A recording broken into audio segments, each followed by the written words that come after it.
What is the Yeren? On March 11th, 1869, the first panda skin was brought to European eyes, proving to the West that giant pandas were real creatures and not a myth as previously believed.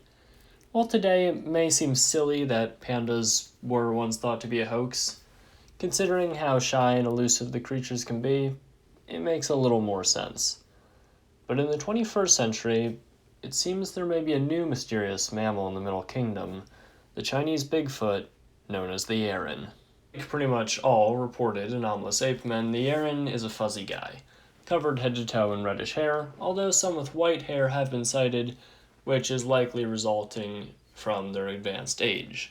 Although the Yeren is described as smaller than its North American counterparts, it's still certainly tall enough to play center, typically reported standing somewhere between 6 and 8 feet tall in height, but some have even been said to reach 12 feet in height.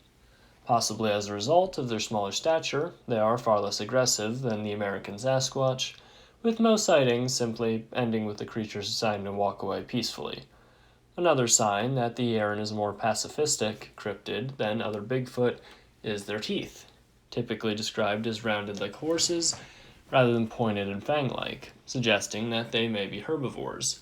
Like many cryptids, tracks have been recorded, typically measuring between 12 and 18 inches in length. Although Yeren sightings stretch back thousands of years, the most significant and credible of these sightings didn't come until the 20th century. While many people are always very eager to write off cryptid eyewitnesses as liars or crackpots, a very, very significant number of Yeren sightings came from scientists and officials in the Chinese government. The first of these came in 1940 from a biologist who reported seeing a group of hunters transporting a 6.5-foot tall Yeren corpse, which they intended to bring to the government. Whether or not they ever did is unknown. Then, in the 1950s, a geologist named Fan reported seeing a Yeren mother and child multiple times while in Shaanxi. He was told by a local guide that they lived in a nearby cave. Sightings would continue throughout that decade and the next, with a group of men even claiming to have brought one down in 1961. But it wasn't until the 70s when things really started to heat up. On May 14th, in 1976, a group consisting of 5 members of the Regional Forestry Committee came within feet of a 6.5-foot tall Asian ape man.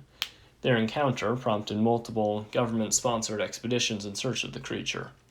The largest of these, involving 100 different researchers, occurred in 1977, finding footprints and potential hair samples, but no Yeren bodies. Allegedly one was sighted, but a misfire from a member of the expedition ended the hunt before it could be captured. Although more attempts to catch the Yeren were made, none succeeded, and it was eventually declared a hoax by the government. Despite this, the creature is still sighted to this day, and private sector efforts at finding it persist. Now, as far as explanations for what the Yeren could potentially be go, I might just have one. Over 100,000 years ago, a truly enormous ape called the Gigantopithecus lived in what is now southern China. And now when I say that is not me speaking as a cryptozoologist. That is agreed upon by the scientific community. While our fossil record for the Gigantopithecus is pretty sparse, there is evidence it may have moved about bipedally, just as it moved about quadrupedally. Now, the given reason for its extinction is that it could not get access to the food that would sustain a creature of its size. The reduction in population may have allowed some pocket survivors to be alive today in the same region. So, do you believe in the Yeren? Let me know in the comment section below.